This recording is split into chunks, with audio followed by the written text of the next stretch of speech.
Hey everybody, today's video is another story time.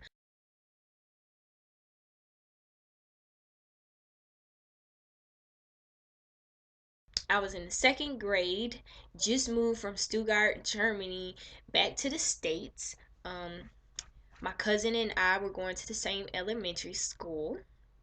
But the morning before we left, as a matter of fact, my aunt told my cousin to make sure that I got back on the bus at the end of the school day. Because I had never ridden the bus to and from school before. I always walked. So she was saying, hey, make sure she gets on the bus. Now, mind you, I'm in the second grade. He's like in kindergarten. Anywho, get to school, in class, minding my own business, and now it is break time. Now, break time, you get to eat your snack if you have one. You can put your head down on the table and kind of take like a quick 10-minute nap or something. 10, 15, I think it was 10, 15 minutes. Go to the bathroom. All that kind of stuff like that is what you can do during break time. So this girl comes up to me and she's like, hey, will you go to the bathroom with me? We have to go in pairs. Okay, sure. So, as we're walking out the door, I just so happened to notice that there were two boys standing at the door. Why they were standing there, I have no idea. They weren't really talking to each other, they were just standing there.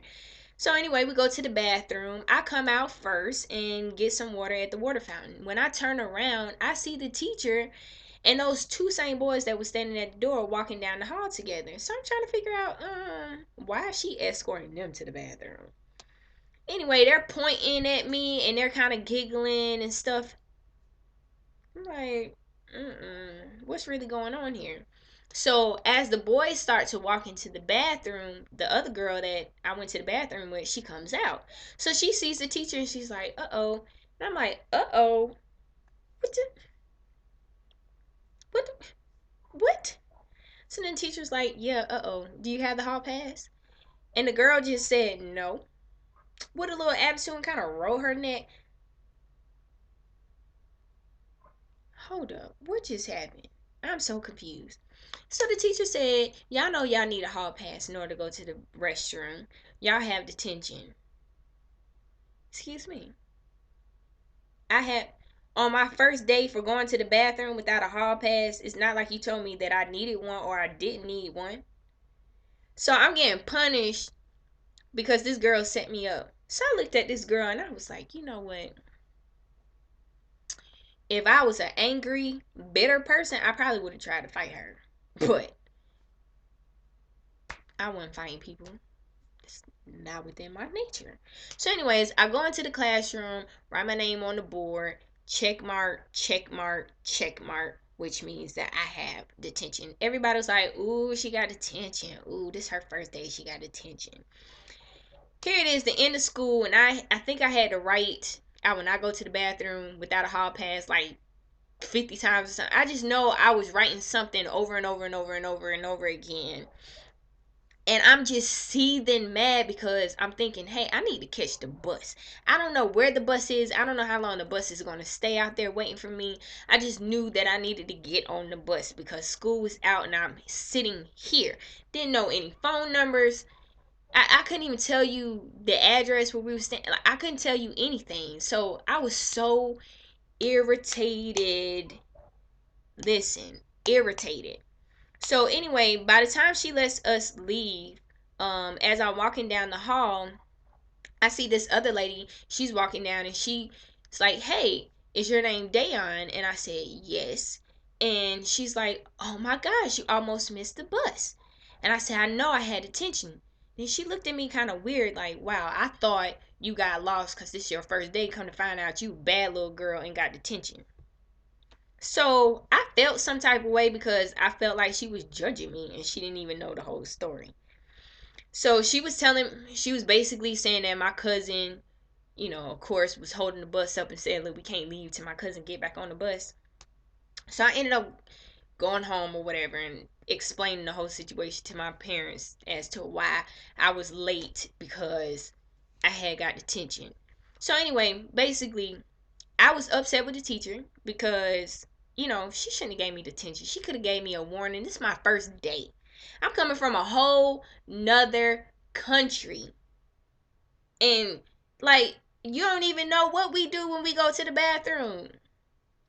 I never had to go to the bathroom with somebody else. So I'm just so confused. We used to have bathroom breaks to the point where the entire class went to the bathroom. We would stand outside the bathroom and people go in and come out. But we went together as a class. I was mad at the girl because obviously she totally set me up. I felt like that was just so foul and so wrong on her part that she would set me up like that. I was, oh my goodness. I had trust issues after that. And then I was mad with the boys because they shouldn't have told on me.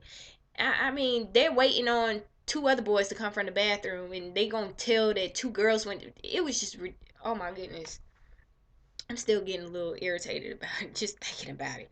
But anyway, I was too done with everybody. So much so that when I went on to the next school, um, I didn't really talk to people. I just kept to myself. I rather watch you and see what you do rather than you tell me, oh, this is what we do. Nah, don't tell me anything. I want to see with my own eyes. If that mean I gotta wait all day before I go to the bathroom because I need to see when y'all go to the bathroom, how often y'all go to the bathroom, who you go to the bathroom with. Like, I needed to see that with my own eyes. Anything the teacher said, the teacher didn't say anything unless she specifically or he specifically told it to me. Otherwise, they didn't say a darn thing for me to do.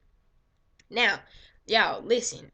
I went to a good 10 elementary schools. I know that's a lot.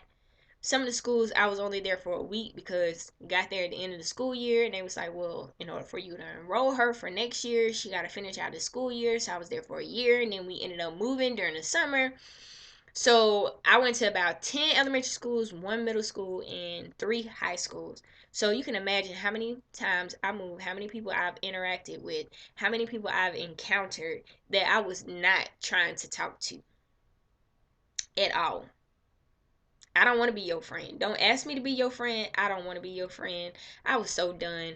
I was so done when it came to people. That little small incident that happened has caused me to have an issue my entire life. Well, the rest of my life. I'm 33 now and I'm still struggling with meeting new people and just opening up to them. I feel like they're lying and that they're setting me up. Even if they're just telling me something basic about their life, I feel like they're lying to me on purpose.